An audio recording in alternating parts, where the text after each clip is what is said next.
ইন্নাহুম ফিতিয়াতুন আমানু, ফিতিয়াত শব্দটা ফাতা শব্দের বহু বচন, তারা ছিল যুবকগণ। তাফসীরে লেখে তাদের সংখ্যা হলো 7 জন। কয়জন?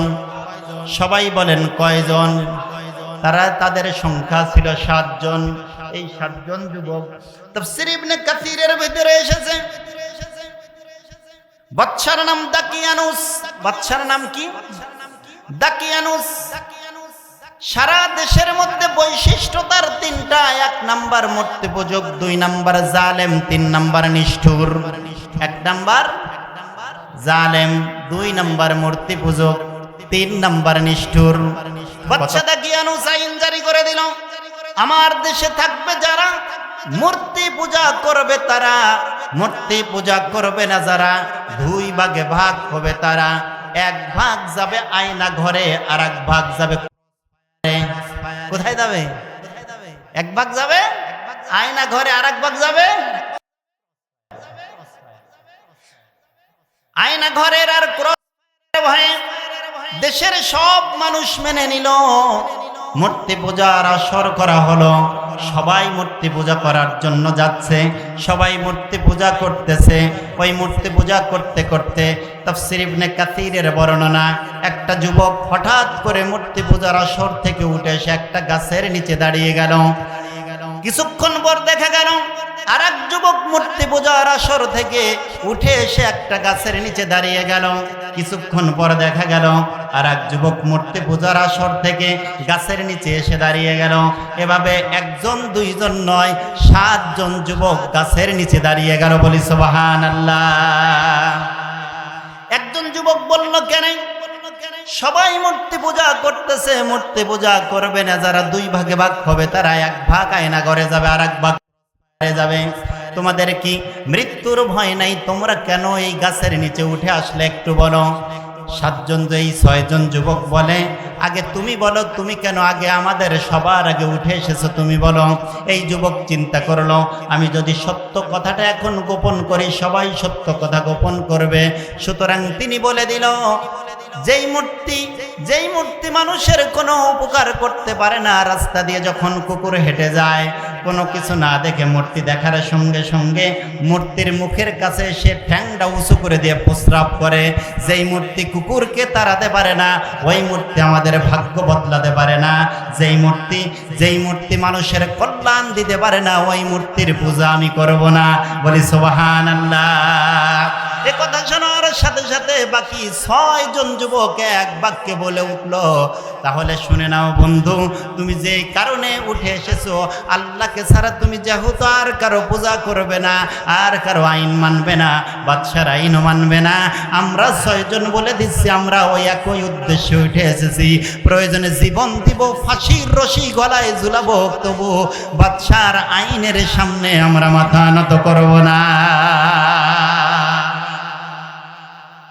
সারা দেশের মানুষ বাদশার হুকুম মেনে নিয়েছে। আমি তো মনে করি আমার বাংলাদেশের যত হুজুর আছে অধিকাংশ হুজুর গিয়া বলতো জান বাঁচান ফরজ। কি করা ফরজ? কথা কয় না। ইমান বাঁচানো ফরজ না, জান বাঁচান ফরজ। আমাদের দেশের হুজুররা তো বড় তেল মারা বাটি আছে, আছে না নাই? ওলামারা আওয়ামী লীগের সময় হয়ে যায় ওলামা লীগ, বিএনপির সময় হয়ে যায় বিএনপি লীগ, জাতীয় পার্টির সময় হয়েছে জাতীয় পার্টি লীগ। ওলামা লীগ মানে ওলামা গ্রুপ, এরা সরকার যা বলবে তাই করবে। তা আমাদের দেশের ওরকম হুজুররা ফতোয়া দিত, কিন্তু এই 7 জন যুবকের ফতোয়া হলো প্রয়োজনে আমরা জীবন দিব, প্রাণ বিসর্জন দিব, তবু আমরা বাদশার আইনের কাছে মাথা নত করব না। আমাদের মাথা একজনের কাছে নত হবে, একজনের আইনের পক্ষে থাকবো। তিনি কে?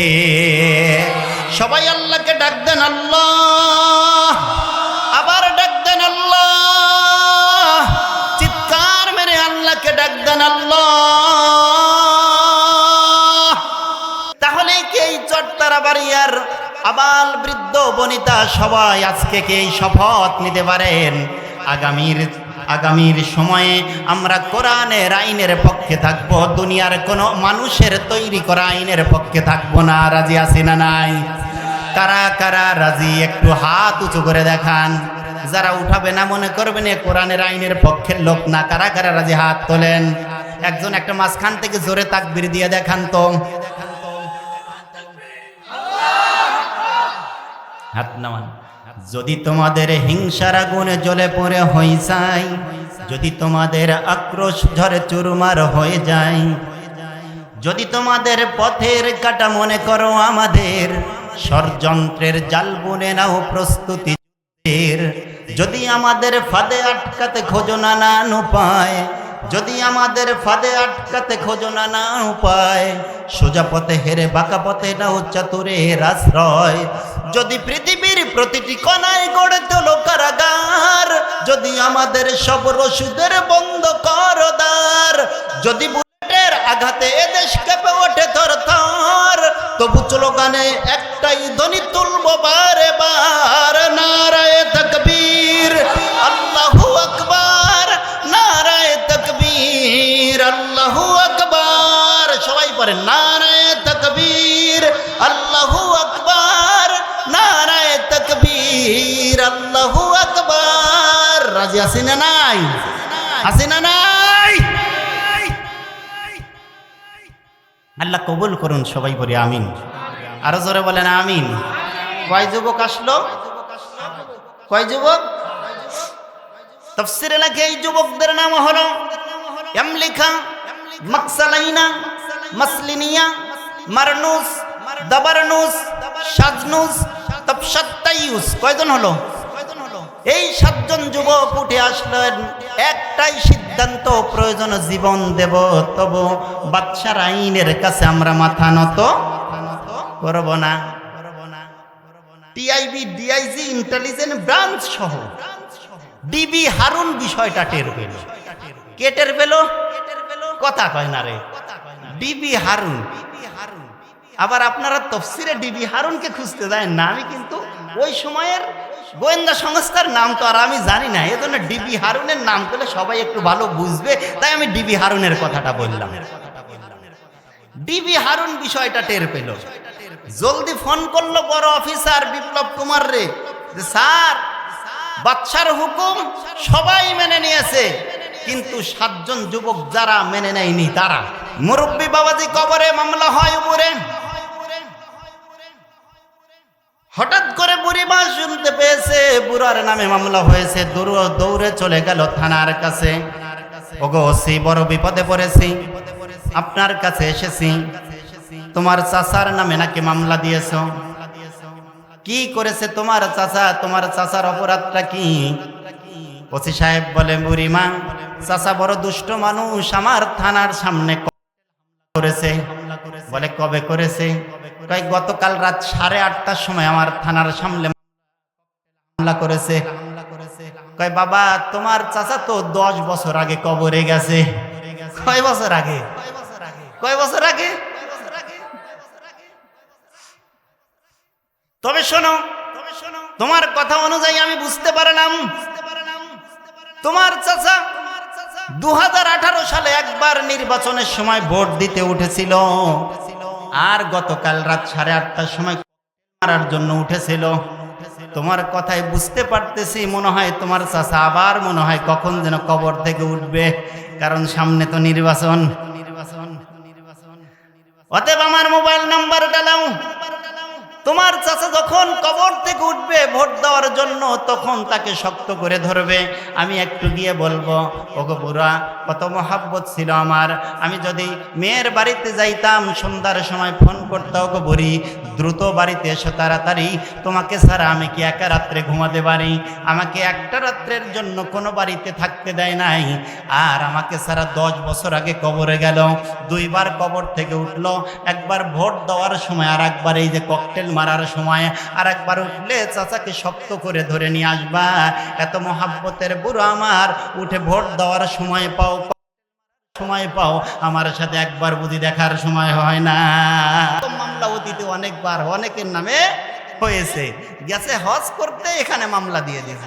আসেন আমার উপস্থিত হাজিরিন, এই 7 জন যুবক আল্লাহ রাব্বুল আলামিন বলেন, নাহনু নাকুসসু আলাইকা নাবাআহুম বিল হাক্কি ইন্নাহুম ফিতয়াতুন আমানু বিরাব্বিহিম ওয়াজিদনাহুম হুদা। বলি আল্লাহু আকবার। আল্লাহ তাআলা বলেন নাহনু নাকুসসু আলাইকা নাবাহুম বিল হক, তাদের সঠিক বৃত্তান্ত আমি তোমার কাছে তুলে ধরতেছি, তুমি সবাইকে শোনায়া দাও। ইন্নাহুম ফিতয়াতুন আমানু, তারা ছিল কয়েকজন যুবক মাত্র, যারা আমি আল্লাহর প্রতি তারা ঈমান এনেছিল। বিরব্বিহিম ওয়াজিদনাহুম হুদা, তারা যখন পৃথিবীর সব মানুষ, দেশের সব মানুষ একদিকে আর 7 জন যখন অপর দিকে, আমি আল্লাহ তাআলা তাদের ঈমানটাকে এত মজবুত করে দিলাম, আমার দ্বীনের পথে চলা, ইসলামের পথে চলা আমি আল্লাহ তাআলা তাদের জন্য সহজ এবং আরো মজবুত করে দিলাম। বিবি হারুন বেনজির মিলে এই 7 জনকে গ্রেফতার করে বাদশার সামনে হাজির করলো। কার সামনে হাজির করলো? কথা কয় না, কার সামনে হাজির করলো? বাদশার সামনে হাজির করলো। বাদশা দাকিয়ানুসের সামনে হাজির করলো। দাকিয়ানুসের সামনে হাজির করার পরে বাদশা দাকিয়ানুস বলল, এই কি ব্যাপার, সারা দেশের মানুষ মেনে নিল, তোমরা 7 জন মেনে নাওনি কেন? আল্লাহ তাআলা বলেন ওয়ারাবাতনা আলা কুলুবিহিম ইদ কামু ফাকালু রব্বুনা রব্বুস সামাওয়াতি ওয়াল আরদি লান নাদউয়া মিন দুনিহি ইলাহান লাকাদ কুলনা ইযান শাতাতা। আল্লাহু আকবার, জোরে বলি আল্লাহু আকবার। ওয়ারাবাতনা আলা কুলুবিহিম, এই 7 জন যুবক যখন বাদশার সামনে দাঁড়ালো, আমার দিকে তাকান, এইদিকে তাকান, এই 7 জন যুবক যখন বাদশার সামনে দাঁড়ালো, ফাকালু, এই যুবকদেরকে বলা হলো, যুবকরা বলল, ক্বালু রব্বুনা রব্বুস সামাওয়াতি ওয়াল আরদ, ওরে দাকিয়ানুস শোন, আমাদের রব তো তিনি আসমানের মালিক যিনি, আমাদের রব তো তিনি জমিনের মালিক যিনি, আমাদের রব তো তিনি সৃষ্টি করেছেন যিনি, আমাদের রব তো তিনি আমাদের হায়াত দিয়েছেন যিনি, আমাদের রব তো তিনি আমাদেরকে মৃত্যু দিবেন যিনি, আমাদের রব তো তিনি মৃত্যুর পর পুনরুত্থান আবার করবেন যিনি, আমাদের রব তো তিনি জান্নাত এবং জাহান্নামের ফয়সালা করবেন তিনি। ওরে দাকিয়ানুস শোন, রব্বুনা রব্বুস সামাওয়াতি ওয়াল আরদি লান নাদউয়া মিন দুনিহি আলিহা। ওরে দাকিয়ানুস শুনে রাখ, তুই যতই শক্তি প্রয়োগ করিস না কেন, আমাদেরকে দিস, শুলে চড়াস, আয়না করে দিক, অথবা দাও না কেন, আমরা ভালো করে বলে দিচ্ছি, লান্না দুআ, আমরা তোমার আইন বর্তমান সময়েও মানি না, ভবিষ্যতেও মানব না। লান্না দুআ মুজারের সিগা ব্যবহার করা হয়েছে, আমরা তোমার আইন এই সময়েও মানি না, ভবিষ্যতেও মানব না, জীবন থাকবে যতক্ষণ, ইসলামের পথে থাকবো ততক্ষণ। কথা বলেন ঠিক কিনা? দাকিয়ানুস কয়, এই তোদের গায়ে তো রাজাকার রাজাকার গন্ধ পাওয়া যায়। কি গন্ধ পাওয়া যায়? রাজাকার রাজাকার গন্ধ পাওয়া যায়। এই শোন, যে কথা বলতেছে লান্নাদউয়া মিন দুনিহি আলি ইলাহান লাকাদ কুলনা ইদান শাতাতা, আরো কঠিন কথা বললো, লাকাদ কুলনা ইদান শাতাতা। আরে দাকিয়ানুস শোন, আল্লাহকে বাদ দিয়ে যারা মানুষের তৈরি করা আইনের গোলামি করে, মূর্তির পায়ে সিজদা করে, এটা বড়ই গর্হিত কাজ। বলি আল্লাহু আকবার। এটা খুব খারাপ কাজ, আমরা এই কাজ করতে পারবো না। আল্লাহু আকবার বলবেন না? বলেন, যুবকদের সাহস কম না বেশি? কম না বেশি? কয়জন যুবক? এমনি কোরআনে ঘটনা আসে নাই। কয়জন যুবক? 7 জন যুবক। ও চরতারা বাড়িয়ার যুবকেরা, দাঁড়িয়ে যেতে হবে ইসলামের ঝান্ডা হাতে নিয়ে, বাংলার জমিনে কোরআনের রঙিন করার জন্য। কথা বলো ঠিক কিনা? রাজি আছো না? রাজি আছেন আপনারা? যুবকদেরকে সহযোগিতা করতে বৃদ্ধরা দাঁড়িয়ে যাবে ইনশাআল্লাহ। কথা বলেন ঠিক কিনা? রাজি আছো? নারায়ে তাকবীর। জিকির করেন লা ইলাহা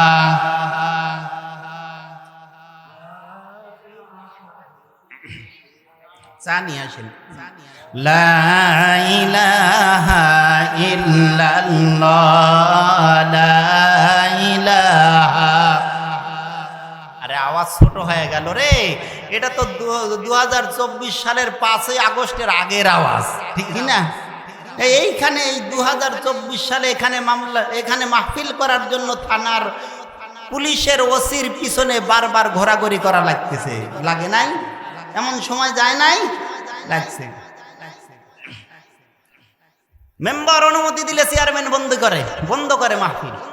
চেয়ারম্যান অনুমতি দিলে ওসি বন্ধ করে, ওসি অনুমতি দিলে ডিসি বন্ধ করে, ডিসি অনুমতি দিলে এসপি বন্ধ করে।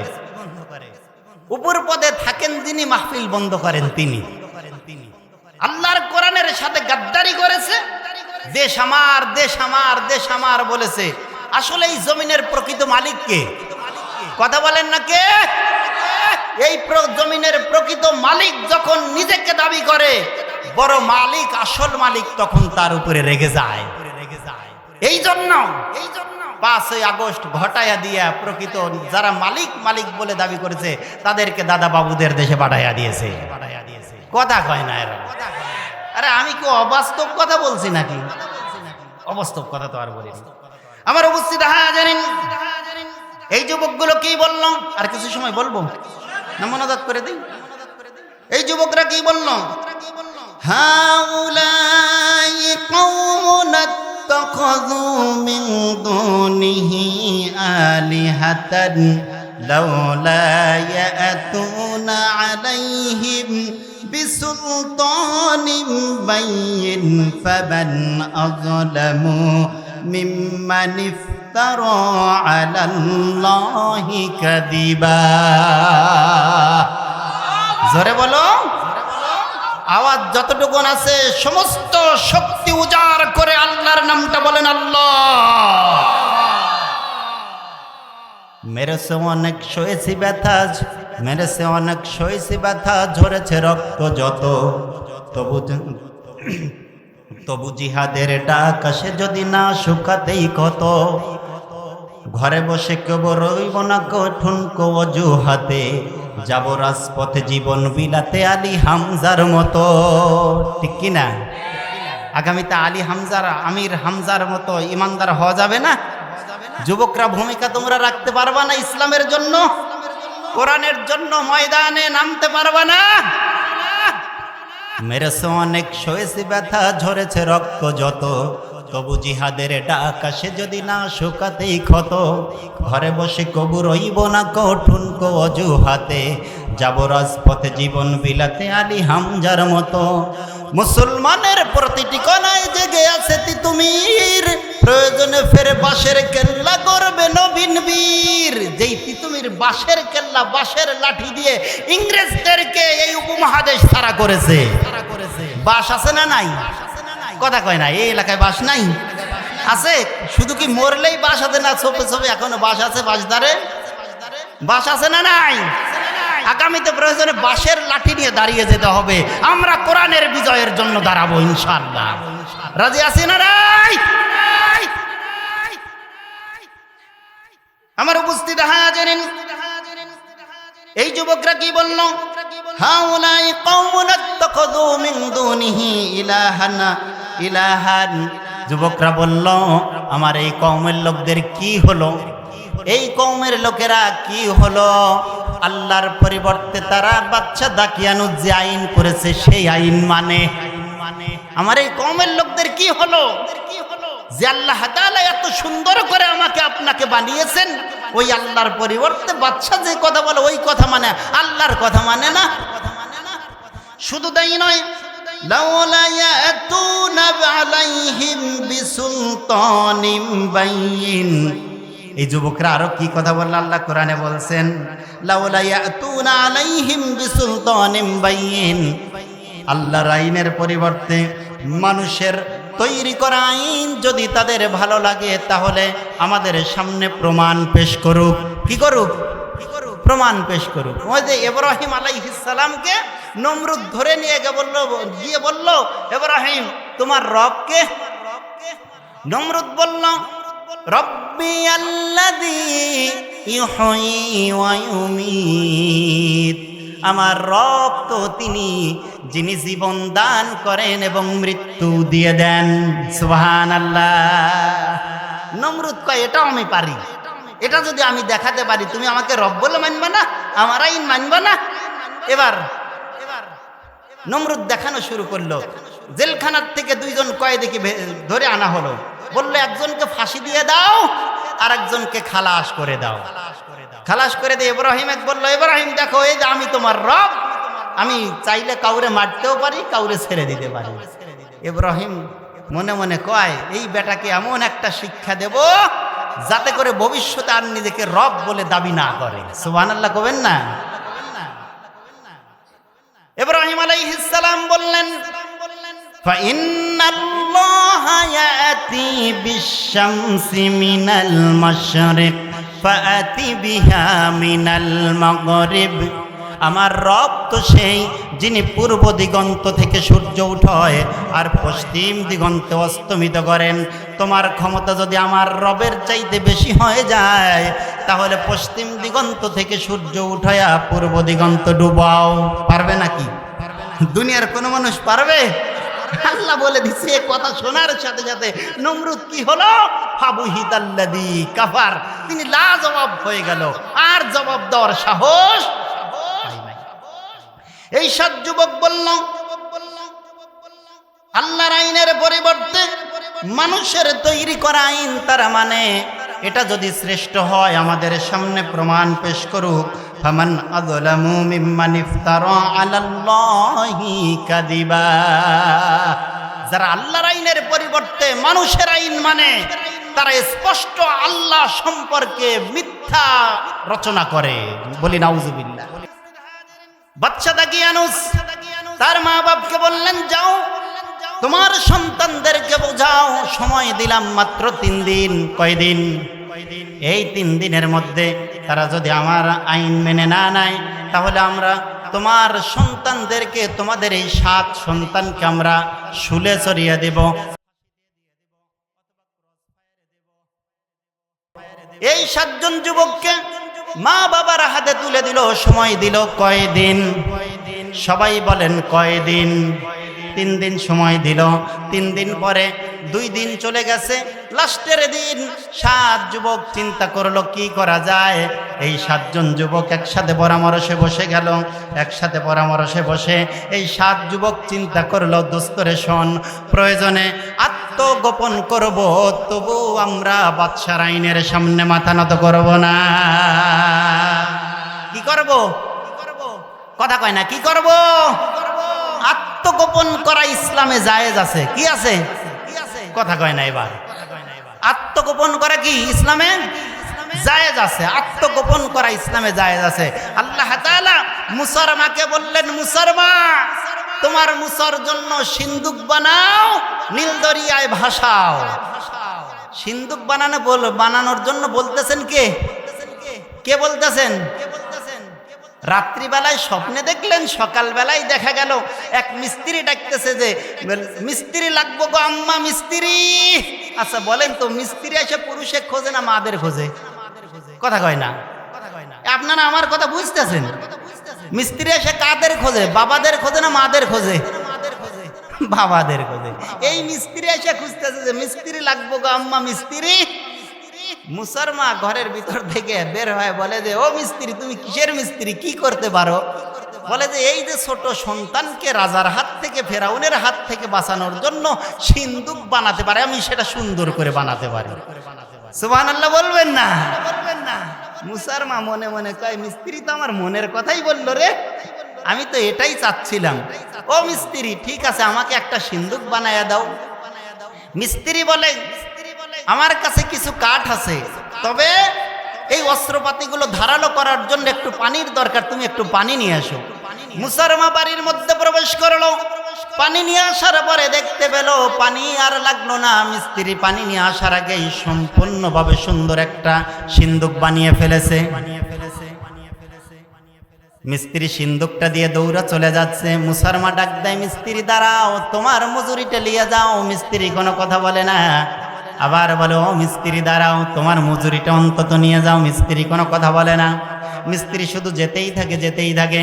আড়াল যখন হয়ে যাবে, মুসার মা বলল, মিস্ত্রি রে, এই কঠিন দুর্দশা সময়ের মধ্যে, এই বিপদের মাঝে আমারে এত বড় উপকার করলে, অন্তত পক্ষে তোমার নামটা বলে যাও, টাকা না নিলা তোমার নামটা বলে যাও, আমি মাঝে মাঝে আল্লাহ রাব্বুল আলামিনের কাছে তোমার নাম ধরে দোয়া করব। মিস্ত্রি বলে, ও মুসারমা ইউকাদা, তুমি আমার জন্য দোয়া করবে, আমি দুনিয়ার কোনো মানুষ নয়, আমি স্বয়ং আল্লাহ রাব্বুল আলামিনের পাঠানো ফেরেশতা, আমার নাম হলো জিবরাইল। সিন্দুক বানাও, নীল দরিয়ায় ভাসাও। নীল দরিয়ায় মুসাকে ফেলে দিলেন, ভাসায়া দিলেন। সিন্দুকের মধ্যে হযরতে মুসা আলাইহিস সালাম ভেসে চলে যাচ্ছেন। ইমাম আলী আস-সাবনী তাফসিরে সাফাতুত তাফাসিরের মধ্যে লেখেন, পরন্ত বিকালের সূর্য আলো, পরন্ত বিকালের সূর্যের আলো আর নীল দরিয়ার ঢেউ যেন মুসা আলাইহিস সালামের সিন্দুকটাকে চুমো দিতে দিতে দিতে দিতে হযরতে মুসা আলাইহিস সালামকে শিশুকালে ফেরাউনের রাজপ্রাসাদের দিকে নিয়ে পৌঁছে দিল। চুমো দিতে দিতে আসিয়া সঙ্গীদেরকে সাথে করে নিয়ে সমুদ্রের কিনারের দাঁড়িয়ে ছিল। হঠাৎ করে সুন্দর একটা সিন্দুক দেখলেন। সিন্দুক দেখার পরে ডাক দিল, ডিবি হারুন, ডিবি হারুন কোথায় আছো? দেখো তো এই সিন্দুকের মধ্যে কি আছে, সেই কোটালীপাড়ার ৭৬ কেজি নাকি ১০০ কেজি? ডিবি হারুন কয় যে মা আসিয়া, এটা দেখতে গেলে তো আমারও তো মারা লাগবে। কয় না, এতদিন বেতন নিছাও, এখন তোমাকে যেতে দেওয়া হবে না, একটু দেখো। তিনি কান লাগালেন, লাগানোর পরে দেখতে পেল ভিতর থেকে কোনো আওয়াজ আসে। একটা আওয়াজ আছে, সেটা ছোট্ট বাচ্চার চেঁচা কান্নার আওয়াজ আসে। চিন্তা করলো এটা কোন ধরনের সিন্দুক যার ভিতরে বোমা থাকে না, আওয়াজ পাওয়া যায়। সিন্দুকটা খুললেন, খোলার পরে বলল, গো মা আসিয়া, একবার এসে যাও না দেখিয়া। মা আসিয়া চলে আসলো। আসার পরে সিন্দুকের মধ্যে হাত দিল। শিশু নবী মুসা পাখিদের মতো ডানা ঝাপটায় আম্মা আসিয়ার কোলে উঠে গেল। ডাক দিল, ফারাও একটু এদিকে আসো। ফেরাউন এদিকে আসলেন, বলল, দেখো দেখো কত সুন্দর বাচ্চা আমার বাড়িতে এসেছে। ফেরাউন কয়, আসিয়া রে, এর নামই তো মনে হয় মুসা। এর নাম কি? যেই মুসা জন্ম হতে দেব না, এই বয়ে ৮০,০০০ শিশু সন্তানকে হত্যা করে ফেলেছি, এটাই বুঝি মুসা। চোরের মন কথা কয় না, চোরের মন পুলিশ পুলিশ, এই হয়তো মুসা। আসিয়া বলে, শোনো, যেই সিন্দুক এই বাড়িতে ভেসে এসেছে, নদীর ভিতর দিয়ে যেই সিন্দুক ভেসে এসেছে, তোমার দেশের কাছের দিকে তাকাও। এটা কোনো সেগুন কাঠ না, কাঁঠাল কাঠ না, এটা তো তোমার দেশের কোনো কাঠ না। সুতরাং এই সন্তান তোমার দেশের কোনো সন্তান হবে না। সুবহানাল্লাহ কবেন না? যুক্তির কাছে হেরে গেল। হেরে যাওয়ার পরে আল্লাহ রাব্বুল আলামিন মুসার পরিচয় গোপন করে ফেরাউনের রাজপ্রাসাদে মানুষ করলেন। পরিচয় গোপন করে নাকি পরিচয় দিয়ে? কথা কয় না। মুসার পরিচয় দিয়ে না পরিচয় গোপন করে? পরিচয় গোপন করে মুসার মায়ের দুধ পান করায়া আল্লাহ তাআলা মানুষ করলো। আর মুসার মাকে বলে দিল, মুসার মা চিন্তা করিস না, তোর সন্তানকে তুই দুধ পান করাবি, বিনিময়ে তুই এর বিনিময়ে বেতনও পাবি। শুধু তাই নয়, তোর মুসার পরিচয় গোপন করে সংক্ষিপ্ত সময়ের জন্য ফেরাউনের রাজপ্রাসাদে প্রবেশ করালাম। আমি আল্লাহ তাআলা মুসার পরিচয় আবার যখন প্রকাশ করব, তখন মুসাকে নবী করে আত্মপ্রকাশ ঘটাবো। তুই চিন্তা করিস না, মুসার পরিচয় গোপন করে বড় হবে, নবী পরিচয় আত্মপ্রকাশ করবে। আর আমার দেশের কিছু লোক বলে উঠলো, গুপ্ত গুপ্ত গুপ্ত। যেই সময়ে মানুষের নিজের জানের নিরাপত্তা ছিল না, গুপ্ত হিসাবে ঢুকে ইসলামী আন্দোলনের পরিচয় আত্মপ্রকাশ করেছে। সুবহানাল্লাহ কবেন না? তাহলে আত্মপরিচয় করা ইসলামে জায়েজ? কথা কয় না, জায়েজ? ইউসুফ আলাইহিস সালাম নাম শুনছেন? চরতারাবাড়ির ইউসুফ, নবী পয়গম্বর ইউসুফ। ইউসুফ আলাইহিস সালাম যখন খাদ্য সংকট দেখা দিল, 10 ভাই গেল। 10 ভাইকে বলল যে বাড়িতে কে আছে? কয় আমাদের আর একটা ভাই আছে বিনিয়ামিন। কয় তোমরা কয় ভাই? কয় আমরা 12 ভাই। বাড়িতে কয়জন আছে? কয় একজন আছে। আর একজন কোথায়? কয় যে বাঘে খাইছে। কার সামনে বলে? ইউসুফের সামনে গিয়ে বলে ইউসুফকে কিসে খাইছে? বাঘে খাইছে। কোনদিন আসলে সূরা ইউসুফের তাফসীর আমি আপনাদের শোনাবো, কত মিল দেশের সময়ে। আর আমাদেরকে শুধু কিসসা কাহিনী বলে যায়, আসল সত্য প্রকাশ করে যায় না। তো বলল যে ইউসুফের সামনে বলে ইউসুফকে বাঘে খাইছে, যাও যদি বিনিয়ামিনকে নিয়ে আসতে পারো আরো বেশি করে তোমাদেরকে খাবার দেব। পরের বার বিনিয়ামিনকে নিয়ে আসা হলো। নিয়ে আসার পরে বলল বাড়িতে কে আছে? কয় আব্বা আছে।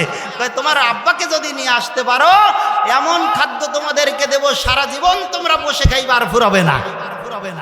আচ্ছা বলেন, ইউসুফ আলাইহিস সালাম সেই সময় তার নিজের পরিচয় প্রকাশ করেছে নাকি গোপন করেছে? গোপন করেছে। তার মানে ইসলামে আত্মপ্রকাশ করে, ইসলামে পরিচয় গোপন করে দ্বীনের কাজ করা জায়েজ আছে। এই 7 যুবক চিন্তা করলো আমরা আত্মগোপন করব, ইসলামের স্বার্থে নিজের আত্মগোপন করব, তবু আমরা বাদশার হুকুম আমরা মেনে নেব না, বাদশার আইনের সামনে আমরা মাথা নত করব না। 7 যুবক রওনা করলো। রাত্রিবেলায় রওনা করতেছে। তাফসীর ইবনে কাসীরের ভিতরে এসেছে এবং তাফসীরে কুরতুবীতে এসেছে, মাঝপথে 7ম যুবকের কাছে যখন গেল একটা কুকুর পিছু নিল। এই সর সর, বাদশা দাকিয়ানুসের জ্বালায় বাঁচি না, আবার তুই কুকুর আমাদের পিছু নিলি কেন? এই কুকুর জবান খুলে গেল, বলল শোনো, তোমরা মানুষ, তোমরা নিজেদের ভাব প্রকাশ করতে পারো আল্লাহর কাছে, তোমরা এই বিষয়ে বাদশার হুকুম মেনে নিবে না, আমরাও বা আমি কুকুর হয়েও বাদশার হুকুম মানব না। তবে ও 7 জন ভাই তোমরা শুনে নাও, তোমরা আমাকে সাথে নিয়ে যাও, আমি কোনো তোমাদের ক্ষতি করব না, বরং তোমরা যেখানেই থাকবা আমি তোমাদের পাহারাদার হয়ে দাঁড়িয়ে যাব। কুকুরকে নিয়ে গেল। 7ম জন বলল শোনো, আমার একটা জায়গা জানা আছে, দিন হয়ে গেলে আমাদেরকে খুঁজবে, অতএব আমার একটা জায়গা জানা আছে, ওই যে একটা কাহাফ নামক গুহা আছে, এই গুহার মধ্যে একটা বড় একটা জায়গা আছে, যেই জায়গার মধ্যে আমরা 7 জন গিয়ে আশ্রয় নেব, সারাদিন ঘুমাইয়া থাকবো, সারাদিন ঘুমিয়ে থাকার পরে আমরা যখন আবার রাত্রি হব তখন আবার অন্ধকারে বের হয়ে দেশ ছেড়ে চলে যাব। 7 জন যুবক চলে গেল। 7 জন যুবক চলে গেল। এই 7 জন যুবক যখন গুহার মধ্যে ঘুমিয়ে গেল, কি বলে তারা ঘুমালো আল্লাহ রাব্বুল আলামিন সেটা বলে দিচ্ছেন। আল্লাহ পাক বলেন, ইদ আওয়াল ফিতিয়াতু ইলাল কাহফি ফাকালু রব্বানা আতিনা মিন লাদুনকা রাহমাতাও ওয়া হাইয়্যি লানা মিন আমরিনা রশাদা। ঘুম ধরতেছে। ইযা আওয়াল ফিতিয়াতু ইলাল কাহফি, এই যুবকরা যখন গুহার মধ্যে আশ্রয় নিল, ফাকালু, তারা যখন ঘুমিয়ে যাবে আল্লাহর কাছে 2 হাত তুলে দিল, 2 হাত তুলে দিয়ে বলে দিল, রব্বানা আতিনা মিন লাদুনকা রাহমাতাও ওয়া হাইয়্যি লানা মিন আমরিনা রশাদা। আল্লাহর কাছে দোয়া করলো, রব্বুল আলামিন আমরা কিন্তু ঘুমায়া গেলাম, আপনি আমাদেরকে এমন অনুগ্রহ দান করবেন, এমন অনুগ্রহ আমাদের জন্য পাঠাবেন, আমরা যেন ঈমানের উপরে অবিচল থাকতে পারি, বলবৎ থাকতে পারি, এবং আমাদের ঈমানের কাজগুলো যেন আমরা সঠিকভাবে করতে পারি। জোরে বলি সুবহানাল্লাহ। আল্লাহ তাআলা 7 যুবকের দোয়া এমন ভাবে কবুল করে নিল। রব্বুল আলামিন বলেন, فضربنا على آذانهم في الكهف سنين عددا। আমি আল্লাহ রাব্বুল আলামিন এই 7 জন যুবককে গুহার মধ্যে ঘুম পাড়িয়ে দিলাম, এমন ভাবে আমি তাদেরকে ঘুম পাড়িয়ে দিলাম। 25 নম্বর আয়াতের মধ্যে আল্লাহ তাআলা বলেন, ওয়ালাবিসু ফি কাহফিহিম সালাসামিয়াতিন সিনিনা ওয়াজদাদু তিসআ। একদিন দুই দিন নয়, আমি আল্লাহ রাব্বুল আলামিন 309 বছর পর্যন্ত তাদেরকে গুহার মধ্যে ঘুমায়া রাখলাম। কত বছর? সবাই বলেন কত বছর? মুখস্থ হয় নাই, আবার বলে দিলাম 309 বছর। কত বছর? হাত তুলে বলেন কত বছর? কত বছর? 309 বছর পর্যন্ত আল্লাহ রাব্বুল আলামিন ঘুমিয়ে রাখলেন। এটা আল্লাহর কাছে কি কোনো কঠিন নাকি? জোরে বলেন কঠিন নাকি? কোনো কঠিন নয়। হযরত আবু বকর সিদ্দিক রাদিয়াল্লাহু তাআলা আনহু ইন্তেকালের পরে তার সাথী সঙ্গীদেরকে বললেন, ওগো আমার সঙ্গী সাথী, আমার ইন্তেকালের পরে আমার যখন কাফন পরাবে নিয়ে যাবে রাসূলের রওজার আধারে, নিয়ে গিয়ে রাসূলের রওজার দরজা যদি সে এমনি এমনি খুলে যায় কারো হাত ছাড়া, তাহলে রওজার পাশে কবর দিবে, না হলে আমাকে সেখানে কবর দিবে না। ঠিক সেই সময় তার ওসিয়ত অনুযায়ী মৃত্যুবরণ করার পরে দাফন কাফন করে রাসূলের রওজার কিনারায় নিয়ে গেলেন। অটোমেটিক কেউ হাত দেওয়ার আগে রাসূলের রওজার গেটটা খুলে গেল। ভিতর থেকে আওয়াজ আসছে, উদখুলুল হাবিবা ইয়া হাবিবি। ও আবু বকর, হে বন্ধু আমার, তুমি ছিলা দুনিয়ার সাথী, আজকে তুমি হয়ে যাবে আমার কবরের সাথী। বলি সুবহানাল্লাহ। তাহলে আবু বকরের সময় যদি এই ঘটনা ঘটতে পারে, আসহাবের কাহাফের 7 জন যুবককে 309 বছর পর্যন্ত ঘুমিয়ে রাখা আল্লাহর কাছে কি কঠিন ব্যাপার নাকি? হযরত ওমর ফারুক রাদিয়াল্লাহু তাআলা আনহু তার শাসনামলে মিশরের নীল নদের পানি যখন শুকিয়ে গেল, নীল নদ থেকে মিশর থেকে চিঠি লেখা হলো, ও ইয়া আমিরাল মুমিনিন, আমাদের মিশরের নীল নদের পানি শুকিয়ে গেছে, কি করতে পারি? আমিরুল মুমিনিন হযরত ওমর ফারুক রাদিয়াল্লাহু তাআলা আনহু একটা চিঠি লিখে দিয়ে এটা মিশরের সেনাপতির কাছে পাঠিয়ে দিলেন।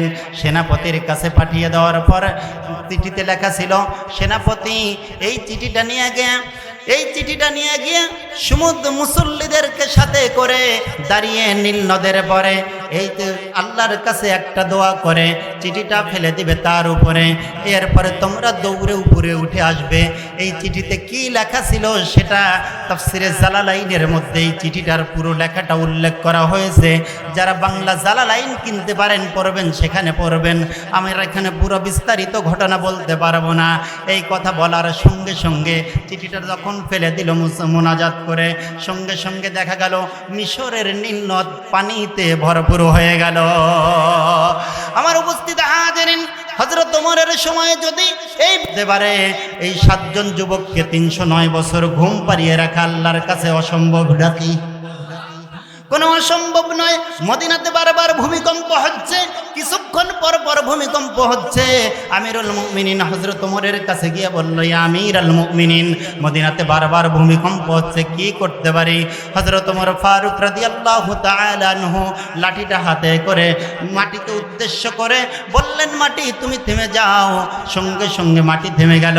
এটা যদি বিস্ময়কর হয়, তাহলে আসহাবে কাহাফের 7 জন যুবককে 309 বছর ঘুম পাড়িয়ে রাখা আল্লাহর পক্ষে অসম্ভব নাকি?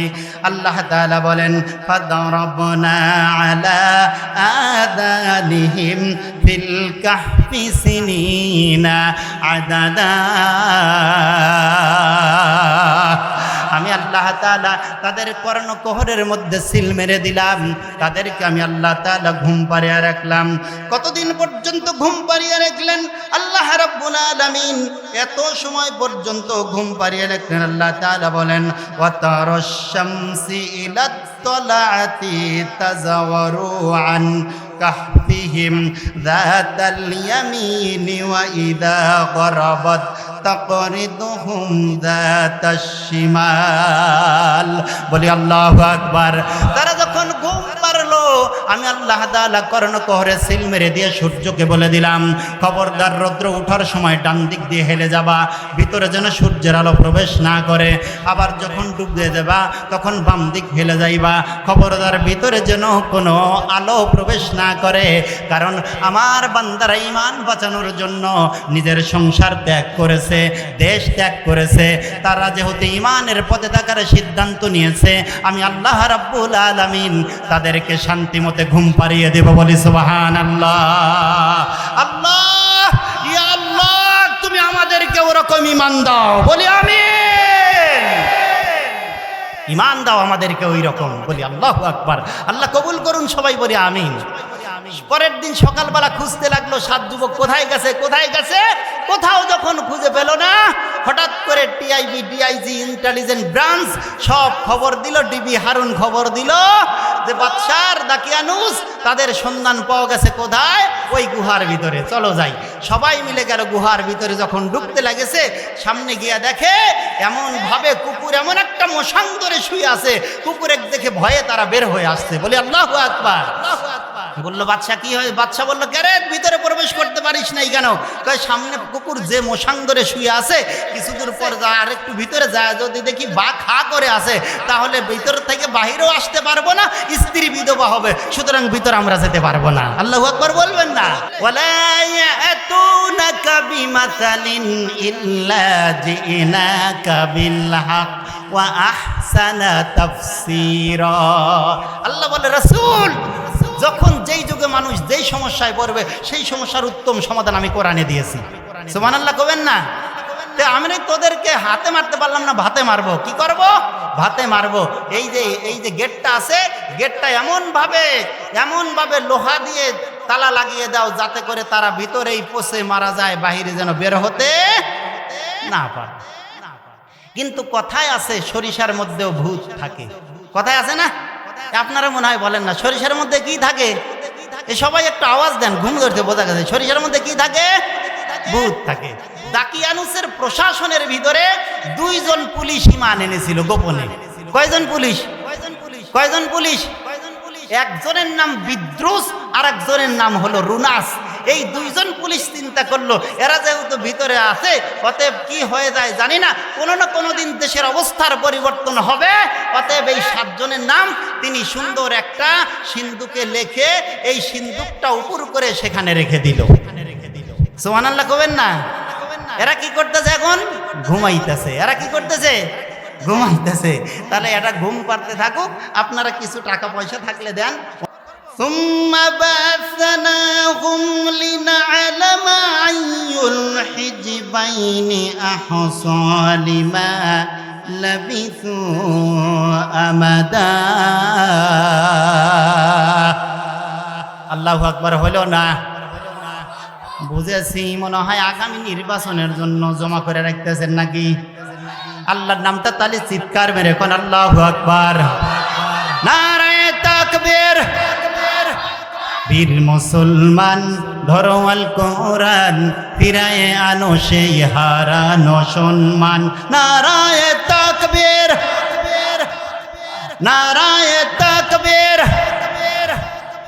আল কোরআনের আলো, আল হাদিসের আলো, দিন ইসলাম, দিন ইসলাম। আল্লাহ কবুল করুক, সবাই পড়ি আমিন। বোঝা গেছে সবার ক্ষুধা লাগছে। হ্যাঁ, সবার ক্ষুধা লাগছে। আল্লাহ তাআলা বলেন তুম্মা বাআথনাহুম, এরপর আমি আল্লাহ রাব্বুল আলামিন তাদেরকে জাগ্রত করলাম। কাদেরকে জাগ্রত করলেন? যুবকদেরকে। 7 জন যুবককে। কত বছর পর? ভুলে গেছেন? আমি আল্লাহ তাদেরকে জাগ্রত করলাম 309 বছর পরে। আমি আল্লাহ রাব্বুল আলামিন তাদেরকে জাগ্রত করলাম।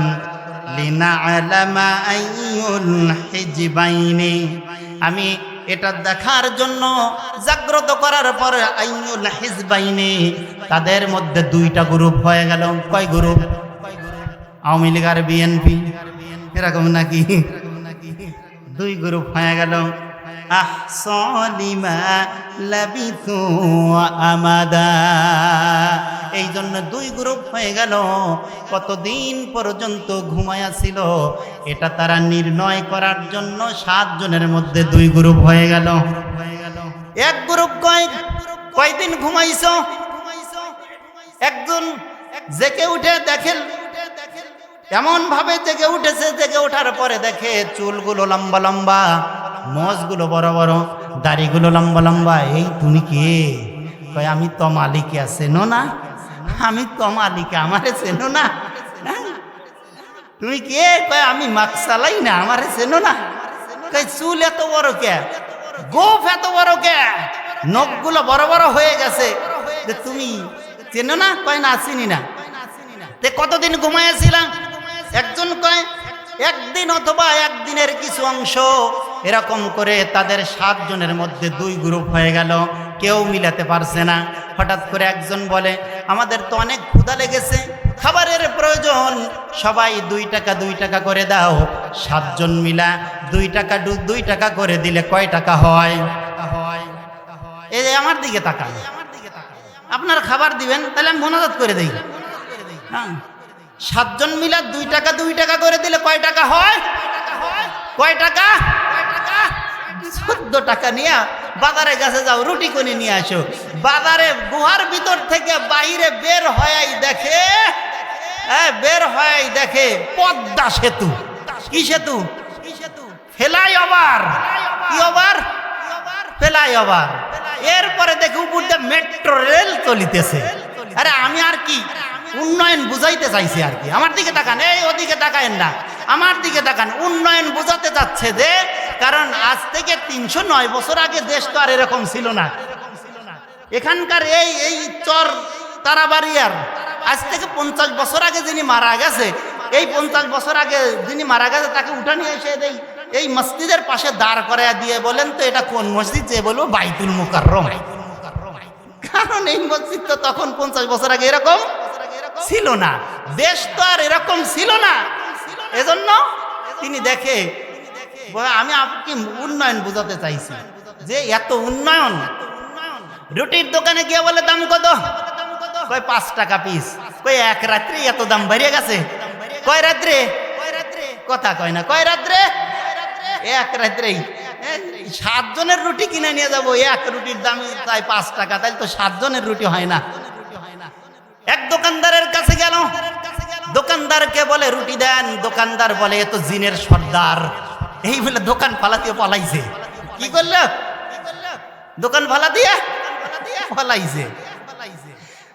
আরেকজনের কাছে গেল, ভাই রুটির দাম কত? কয় 5 টাকা পিস। কয় এক রাতে এত দাম বেড়ে গেল? কয় এই বেটা এটা তো 5 বছর, এটা তো 15 বছর আগের থেকেই দাম। আরেক দোকানের কাছে গেল, দোকানদারকে বলে 5টা রুটি দেন। দোকানদার রুটি দিলে যখন তার কাছে মুদ্রাটা দিল, আজ থেকে 350 বছর আগের মুদ্রা দেওয়ার সঙ্গে সঙ্গে দোকানদার দেখে এর হাতে তো স্বর্ণ মুদ্রা। দোকানদার ছিল খুব চালাক মানুষ, আস্তে আস্তে হেঁটে এসে তার হাত ধরেছে, ভাইজান আমার অর্ধেক ভাগ দিতে হবে। কি দিতে হবে? অর্ধেক ভাগ দিতে হবে। তোমার কাছে স্বর্ণের খনি আছে, তোমার কাছে স্বর্ণ মুদ্রা দেখতেছি, আজ থেকে 350 বছর আগের স্বর্ণ মুদ্রা, অবশ্যই তুমি স্বর্ণের খনি পেয়েছো। আর পাগল ছেড়েছো, আমাকে অর্ধেক কি দিতে হবে? চাঁদা দিতে হবে। কি দিতে হবে? চাঁদাবাদী বাংলাদেশে চলতেছে না? কথা কয় না, চলে না? চলে। এই জন্য ভালো নেতা নির্বাচন করতে হবে। কথা কন ঠিক কিনা? যিনি চাঁদাবাজকে সমর্থন করে না, যিনি মা বোনদের ইজ্জত লুণ্ঠনের পক্ষে নয়, যিনি অসৎ নয়। এই দেশে সব আছে, শুধু সৎ নেতৃত্বের অভাব।